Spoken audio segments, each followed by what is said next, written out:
Eléyìí ni oògùn tá a máa ń ṣe tá a máa fi ń dènà stroke. Àtèmi àti ànírógun rọpárọsẹ̀ o. Kí ni wọ́n ń pè ní stroke? Òun ni àrùn rọpárọsẹ̀. Òun náà tún ni wọ́n ń pè ní ẹ̀gbà.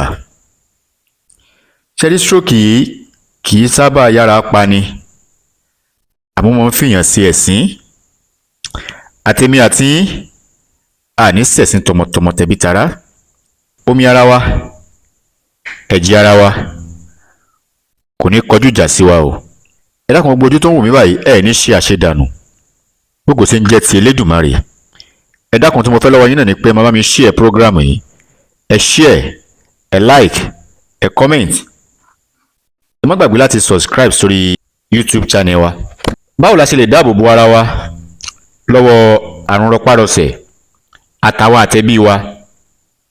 Ẹ jẹ́ kí a ṣiṣẹ́ yìí. Ìwọ bàbá tó ń lo nǹkan tó fáwọn ọmọ rẹ lò, nǹkan tí ò dáa ni o, àbó fún ìyàwó lò, ní tí ò dáa ni o. Ẹ bá mi lọ wá ọ̀pọ̀lọpọ̀ aáyán, ẹ bá mi wá kó pọ̀. A wá ju aáyán yìí, á jò mọ́ ìdí atare àjà. Tá bá wá rí atare àjà, a lè jó mọ́ atare ńlá. Tá bá rí atare ńlá, a lè jó mọ́ ọ̀kọ̀ atare. Àlàyé yẹn ti yé báyẹn. A máa ń ṣe bẹ́ẹ̀. Mo ti sọ rí, àmọ́ kó tún lè jẹ́ àǹfààní sọlọ́pọ̀lọpọ̀ lómìn wọn láwọn ò rí.